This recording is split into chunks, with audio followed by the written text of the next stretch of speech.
First ever factory outlet Mukunda jewellery వారి Jubilee hills branch త్వరలో ప్రారంభోత్సవ కానుకగా ఎన్నో ఆఫర్లు. నమస్తే, welcome to Telugu popular TV. నేను సౌజన్య. ఆంధ్రప్రదేశ్లో ఈ ఇండిగో సంక్షోభానికి సంబంధించి చాలా రచ్చ జరుగుతోంది. అంటే అక్కడ ఉన్నటువంటి రాజకీయ పార్టీలకు సంబంధించిన నాయకులు అందరూ కూడా దీనిపైన కామెంట్స్ చేస్తున్నారు. ఇంత రచ్చ జరుగుతూ ఉంటే చంద్రబాబు నాయుడు గారు కావచ్చు, అలాగే లోకేష్ గారు ఎందుకు స్పందించట్లేదు అనేటువంటి కామెంట్స్ వస్తున్నాయి. సో అలాగే రిపబ్లిక్ టీవీకి సంబంధించినటువంటి అర్నబ్ గోస్వామి కూడా దీని మీద కామెంట్స్ చేశారు. సో మరి ఈ అంశానికి సంబంధించి వారి విశ్లేషణని, వారి అభిప్రాయాన్ని మనతో పంచుకోవడానికి ఈరోజు మనతో పాటు ఉన్నారు పొలిటికల్ అనలిస్ట్ పురుషోత్తమ రెడ్డి గారు. వారితో మాట్లాడదు. నమస్తే అండి. నమస్తే సౌజన్య గారు. రచ్చ ఇంకా కొనసాగుతూనే ఉంది ఈ ఇండిగోకి సంబంధించి. ఈ సంక్షోభం నుంచి బయటపడ్డామనేటువంటి కామెంట్స్ అయితే రామ్మోహన్ నాయుడు గారు చెప్తున్నారు. దానికి సంబంధించి సో అన్ని ఎయిర్లైన్స్ కూడా ఇచ్చినటువంటి గైడ్లైన్స్ని ఫాలో అయ్యాయి, బట్ ఇండిగో ఫాలో అవ్వలేదు. సో దీని మీద కూడా మేము కమిటీ వేసి విచారణ జరిపిస్తాము, ఇలాంటి కామెంట్స్ చేశారు, వివరణ ఇవ్వడం జరిగింది. బట్ అయినా కానీ ఇంకా రచ్చ కొనసాగుతూనే ఉంది. దీనిపైన ఏపీ సీఎం చంద్రబాబు నాయుడు గారు కావచ్చు, లేకపోతే లోకేష్ గారు కూడా స్పందించట్లేదు అటువంటి కామెంట్స్ వస్తున్నాయి. అండ్ ఒక టీడీపీ స్పోక్స్ పర్సన్ కూడా దీనిపైన లోకేష్ గారు చూస్తున్నారు అని కూడా కొన్ని కామెంట్స్ చేశారు. సో ఆయనకేం సంబంధం, ఆయన ఎందుకు చూస్తారనేటువంటి వాదనలు కూడా బయటకు వచ్చాయి. ఓవరాల్గా ఈ అంశం పైన మీరేమంటారు? అంటే సౌజన్య గారు, బేసిక్గా సమస్య ఇండిగో ద్వారా ఉత్పన్నమైనటువంటి సమస్య కేంద్ర ప్రభుత్వం ఎయిర్లైన్స్ డిపార్ట్మెంట్ కావచ్చు, లేదా విమానయాన శాఖ మంత్రిత్వ శాఖ కావచ్చు, ఏం చేసింది, ఏం జరగాలి అనేది ఒక సమస్య. ఆంధ్రప్రదేశ్లో అర్నబ్ గోస్వామి డిబేట్లో, రిపబ్లిక్ టీవీ డిబేట్లో తెలుగుదేశం పార్టీ జాతీయ అధికార ప్రతినిధులు ఇద్దరుతో వచ్చినటువంటి సమస్య, లోకేష్ గారి ప్రస్తావనతో వచ్చినటువంటి రాజకీయపరమైన దుమారం, రెండింటిని వేరువేరుగా చూడాలి. ఫస్ట్ పాయింట్ ఏంటంటే, ఇండిగోతో ఉత్పన్నమైన సమస్య ఏం చెప్తా ఉంది, గైడ్ లైన్స్ ఏదైతే కేంద్ర విమానయాన శాఖ ఇచ్చిందో ఆ శాఖ ఇచ్చిన గైడ్ లైన్స్ వాళ్ళు పాటించట్లేదు, ఫలితంగా సమస్య వచ్చింది. ఇది పెద్ద ఇష్యూ కాదు సాధారణంగా అయితే, ఎందుకంటే ఏదైనా ఒక ప్రైవేట్ కంపెనీ కావచ్చు, లేదా ఎయిర్లైన్స్ డిపార్ట్మెంట్ రిలేటెడ్గా ఉండే ఎవరైనా కావచ్చు, పాటించకపోతే వాటిని సర్వీసులు ఆపేస్తారు, అంతే కదా అని మనం అనుకోవచ్చు. కానీ ఇక్కడ ప్రాబ్లం ఏడొస్తా ఉంది, ఇండిగో పాటించకపోవడం కాదు, 1-2 సంస్థలకు మొత్తం విమానయాన శాఖను అప్పగట్టేస్తున్నాం. మన ప్రైవేటీకరణ మోజులో కీలకమైన శాఖలు అన్నీ కూడా, అటు విద్య కావచ్చు, వైద్యం కావచ్చు, ఎయిర్పోర్ట్లు కావచ్చు, పోర్టులు కావచ్చు, స్టీల్ ప్లాంట్స్ కావచ్చు, కీలకమైనటువంటి సంస్థలన్నిటినీ కూడా కేంద్ర ప్రభుత్వం ప్రైవేటీకరణ చేస్తూ ఉంది. ఆ రకంగా ఎయిర్పోర్ట్లు కావచ్చు, ఆదాని వాళ్ళు ఇన్వాల్వ్ అవుతున్నారు.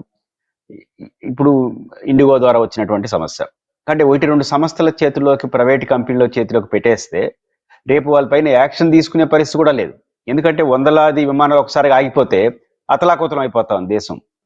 ఫలితం ఎందుకంటే విమానాలలో పర్యటించే వాళ్ళ సంఖ్య రోజు రోజు పెరుగుతూ ఉంది. అందుకని ఇప్పుడు వాళ్ళని ఏమన్నా అన్నాం అనుకో, ఆగిపోతే మొత్తం సమస్య వస్తూ ఉంది. అందువల్ల కొన్ని సందర్భాల్లో మార్గదర్శకాలు కొంత వాయిదా వేసి ఇంప్లిమెంటేషన్కి అవకాశం ఇచ్చే పరిస్థితి తీసుకొస్తున్నారు. ఇది మౌలికమైన సమస్య. రామ్మోహన్ గారి సమస్య పరిష్కారం అయిపోయిందని చాలా సులభంగా అంటున్నారు. అసలు సమస్య ఇంకా మళ్ళీ మొదలవుతుంది. ప్రైవేట్ రంగంలో ఒక వ్యక్తులకు, ఒక 2-3 సంస్థలకు మొత్తం గుండు గుర్తుగా అప్పగిస్తే దుష్ఫలితాలు ఇట్లే ఉంటాయి అనేది ఒక అంశం. 2 కీలకమైనటువంటి ఇట్లాంటి ఎయిర్లైన్స్ కావచ్చు, లేకపోతే పోర్టులు కావచ్చు, ఒక వ్యూహాత్మక సంస్థలు అంటారు, వీటిని ప్రైవేట్ రంగంలో ఇవ్వడం, ప్రభుత్వ అజమాయిషీ లేకుండా ఉండడం, ప్రభుత్వ పాత్ర లేకుండా చేసుకుంటే చాలా ప్రమాదకర పరిస్థితులు వస్తాయనే దానికి ప్రభుత్వం సమాధానం చెప్పాలి. ఇది మౌలికమైన సమస్య. ఇది నేషనల్ వైడ్గా చర్చ జరగాల్సింది. రెండోది ఆంధ్రప్రదేశ్లో వచ్చిన అదనపు సమస్య, ఇది రాజకీయ రచ్చ. ఇది తెలుగుదేశం పార్టీ కొని తెచ్చుకున్న సమస్య. మీరు ప్రస్తావనలో చంద్రబాబు గారు, లోకేష్ గారు సరిగ్గా మాట్లాడలేదు అనుకోండి, వాళ్ళ పేరుతో మాట్లాడడం వల్ల అసలు సమస్య వచ్చింది. ఇంకా వాళ్ళు మౌనంగా ఉండడం తప్ప చేయగలిగింది ఏమీ లేదు. అందువల్ల చంద్రబాబు నాయుడు గారు డిప్లొమాటిక్గా ఏం చెప్పారు, ప్రతినిధి రామ్మోహన్ నాయుడు గారు తెలుగుదేశం కావచ్చు కానీ రాజకీయంగా, బట్ ఆయన responsibility to parliament and government of India అన్నాడు. అంటే వాళ్ళకి ఆయన రెస్పాన్సిబిలిటీ ఇస్తారు, ఎందుకంటే నిజం కూడా, ఎందుకంటే ఆయన కేంద్ర ప్రభుత్వంలో ప్రతినిధి. అట్లా రాష్ట్రంలో బీజేపీ కూడా మాకు రెస్పాన్సిబిలిటీ ఉంటారు తప్ప జాతీయ స్థాయిలో వాటికి సంబంధం లేదని చెప్పాడు. దీని అర్థం ఏంటంటే అదే కరెక్ట్. ఆ విషయాన్ని మర్చిపోయి తెలుగుదేశం జాతీయ అధికార ప్రతినిధులు 2 తప్పులు చేశారు. ఒకటి, మనం రోజువారు మాట్లాడే ఆస్థాన టీవీ డిబేట్లలో యాంకర్లు ఏం అడగరు, మీరు మాట్లాడండి సార్ అంటారు, ఇంకా మన ఇష్టం బుద్ధి పుట్టినట్టు మాట్లాడుకుంటా ఉండొచ్చు, మధ్యలో ఏం కట్ చేయరు, క్రాస్ క్వశ్చన్ చేయరు. రెండు ఇంకా ఏం కొన్ని ఛానళ్ళు ఏం చేస్తారంటే ఉప్పు అందిస్తుంటారు, అంటే వాళ్ళు ఒకటంటే వీళ్ళు రెండు చెప్పడం, ఇంకా బాగా మాట్లాడి ఇంకా బాగా, దీనికి అలవాటు పడిపోయినాం మనం. అవి నేషనల్ మీడియాలో అట్లే ఉపన్యాసం చెప్దామని పోయినారు వీళ్ళు, ఆంధ్రప్రదేశ్లో అలవాటు పైన వ్యవహారం కాబట్టి ఆడ చెప్దాం. అట్లా ఆయన చెప్పే క్రమంలో ఇప్పుడు మనం ఆంధ్రప్రదేశ్లో ఏం జరిగినా మా లోకేష్ గారు అని చెప్పడం ఒక అలవాటుగా మార్చుకున్నారు. ఎస్, లోకేష్ గారు తెలుగుదేశం పార్టీలో కీలక వ్యక్తి, దాన్ని ఎవరు కాదనరు. ఆయన ఎక్కడ చెప్పాలి, ఎంత మేరకు చెప్పాలి, ప్రోటోకాల్ అంటే అవన్నీ లేవు. పోయి నేరుగా పోయి ఈ సంబంధం లేని విషయాలు మా లోకేష్ గారు మానిటరింగ్ చేస్తున్నారు అన్నారు. హూ ఈజ్ లోకేష్ అని అన్నాడు ఆయన. తప్పే ఉంది, లోకేష్ ఎవరో అన్నారు. ఆయనకి లోకేష్ ఎవరో తెలియక కాదు, తెలిసే అన్నాడు. ఏం తెలుసు, ఆయన ఆంధ్రప్రదేశ్ మంత్రి అని తెలుసు ఆయనకి. ఆంధ్రప్రదేశ్ మంత్రి నేషనల్ ఇష్యూని ఎట్లా జోక్యం చేసుకుంటాడు? ఏం చెప్పొచ్చు ఆయన? రామ్మోహన్ నాయుడు గారు సొంత మంత్రి అయినా కావచ్చు, లేకపోతే ఇతర మంత్రులు అయినా, తెలుగు వాళ్ళు కూడా ఇబ్బంది పడుతున్నారు, ఒక లేఖ రాయొచ్చు, ఒక ఫోన్ చేయొచ్చు. ఇక్కడ మానిటరింగ్ చేస్తున్నారని చెప్పేసినారు. అంటే ఏ సమస్యను లోకేషే పరిష్కరిస్తాడు, సర్వం లోకేష్ అని ఏదైతే మీరు చెప్పుకుంటున్నారో దాన్ని సందర్భోచితంగా కాకుండా ఎటబడితే అటు చెప్తే మిస్ఫైర్ అయింది. అదే ఇప్పుడు అయిపోయింది. దాంతో ఇప్పుడు చివరికి టీడీపీ స్పోక్స్ పర్సన్ మాటలు దొరలం వల్ల వచ్చిందే అనుకోవచ్చా? అండ్ ఈవెన్ అదొక్కటనే కాదు, లేదు అంటే రామ్మోహన్ నాయుడు గారు టీడీపీకి పార్టీకి సంబంధించినటువంటి వ్యక్తి కాబట్టి, అందులోని విమానయాన శాఖ మంత్రి కాబట్టి, దానివల్ల ఇంకొంచెం రచ్చెక్కు జరుగుతుంది. ప్రతిపక్ష నాయకులు కావచ్చు, ఇతర పార్టీకి సంబంధించిన నాయకులు ఎక్కువగా టీడీపీని ఫోకస్ చేస్తున్నారు, ఇక్కడ రామ్మోహన్ నాయుడు గారిని కూడా టార్గెట్ చేస్తారనేటువంటి విధంగా కూడా ఉంది. దీని గురించి ఏమంటారు? ఖచ్చితంగా టార్గెట్ చేస్తారు. ఇప్పుడు సమస్య ఏంటి, దేశం అతలాకుతలమైంది కదా, 100 విమానాలు ఆగిపోయిన తర్వాత కన్సల్ట్ మినిస్టర్ని కాకపోతే ఎవరిని టార్గెట్ చేస్తారు? ఖచ్చితంగా ఆ కన్సల్ట్ మినిస్టర్ని, ఆ తర్వాత కేంద్ర ప్రభుత్వాన్ని ప్రతిపక్షాలు టార్గెట్ చేస్తాయి. వీళ్ళు అదనంగా కొన్ని కొత్త సమస్యలు తెచ్చిపెట్టారు. మంత్రి గురించి కాకుండా పార్టీ గురించి కూడా ఎక్కువ కామెంట్స్ వస్తున్నాయి. ఖచ్చితంగా చేస్తారు. ఆయన రిప్రజెంటేటివ్ ఆఫ్ తెలుగుదేశం కదా, ఖచ్చితంగా. ఇప్పుడు రాజకీయ ప్రత్యర్థులు సంబంధం వచ్చినప్పుడు, ప్రత్యర్థి అవకాశం ఇప్పుడు ఆంధ్రప్రదేశ్లో తెలుగుదేశం మంత్రి వీళ్ళు మాట్లాడతారు, దేశంలో బీజేపీ అవి మాట్లాడతారు. కాబట్టి మాట్లాడడంలో సహజం. దానికి తోడు వీళ్ళు అదనంగా లోకేష్ గారు ఎంటర్ఫేర్ అయినారని, వీళ్ళు లోకేష్ గారు ఎక్కడ ఎంటర్ఫేర్ కాలా, ఆయన చెప్పలా. కాకపోతే సందర్భం సైతం సంబంధం లేకుండా రెండు జరుగుతాయి రాష్ట్రంలో. ఒకటి, ఏమైనా జరగని అక్కడ జగన్ తిట్టడం, ఇంకేమైనా జరగని మన ఖాతాలో వేసుకోవడం. ఈ రెండు అలవాటు అయిపోయిన వాళ్ళు కాబట్టి ఏడబడిని ఇదే చేస్తున్నారు. లేకపోతే సందర్భం లేకుండా పోయి లోకేష్ గారు మానిటరింగ్ ఎందుకు చెప్పాలి, ఆయన దగ్గర క్వశ్చన్ ఎందుకు వేయించుకోవాలి. కాబట్టి అక్కడ తెలుగుదేశం పార్టీ అత్యుత్సాహం అనేది బూమ్రాంగ్ అయి ఆ పార్టీ మెడకు చుట్టుకునింది. ఇప్పుడు ఏం చేశారు, రిపబ్లిక్ టీవీని నిషేధిస్తున్నా ఉన్నారు. ఏమవుతుంది నిషేధిస్తే? ఇప్పుడు తెలుగుదేశం పార్టీ నిషేధిస్తే ఏమవుతుంది? అది నేషనల్ ఛానల్, ఆంధ్రప్రదేశ్లో ఎంతమంది చూస్తారు? కాబట్టి ఇట్లాంటి చర్యల వల్ల తెలుగుదేశం పార్టీ అత్యుత్సాహం, అనవసరమైన గందరగోళం కారణంగా వాళ్ళు సొంతంగా తెచ్చుకున్నారు. ఇది అదనపు సమస్య. ఖచ్చితంగా తెలుగుదేశం పార్టీ ఇక్కడ డిఫెన్స్ పాలిటిక్స్ చేసింది. సో అంటే ఫైనల్ గా విమానయాన మంత్రి అనేటువంటి రామ్మోహన్ నాయుడు గారు ఈ ఇండిగో పైన, ఆ కంపెనీ పైన సీరియస్ గా యాక్షన్ తీసుకుంటున్నారు అని భావించవచ్చు అంటారా? ఆయన ఎక్స్ప్లెనేషన్ బేస్ చేసి రామ్మోహన్ నాయుడు గారు వ్యక్తిగతంగా చేయలేడు, ఎందుకంటే ఈజ్ అ మినిస్టర్. ఆయన ఏమి కేంద్ర ప్రభుత్వానికి పైపించి బీజేపీ ప్రతినిధి కూడా కావచ్చు. అంటే ఒకటి, సౌజన్య గారు బేసిక్ గా ప్రైవేట్ రంగం, ఈయనేం జైపాల్ రెడ్డి కాదు. గతంలో జైపాల్ రెడ్డి ఉదాంతం అప్పుడు మినిస్టర్గా ఇంధన శాఖ మంత్రిగా ఉన్నాడు. రిలయన్స్ వాళ్ళు ఒక తప్పు చేసినారు. తప్పు చేస్తే యాజ్ ఎ మినిస్టర్ ఫర్ ఈ ఇంధన శాఖ మంత్రిగా వాళ్ళకి ఫైన్ వేశాడు. ఎవరు? జైపాల్ రెడ్డి గారు. ఆ రోజు మొత్తం దేశం అతలాకుతలం అయింది. ఎందుకంటే రిలయన్స్ ప్రభుత్వాన్ని శాసిస్తున్నాడు. అలాంటి వ్యక్తి నడిపే సంస్థ పైన ఫైన్ వేయడం అంటే చాలా ప్రమాదం. కానీ జైపాల్ రెడ్డి కాబట్టి చేశాడు. చేయడం చివరికి ఆయన మంత్రిత్వ శాఖను మార్చేసినారు.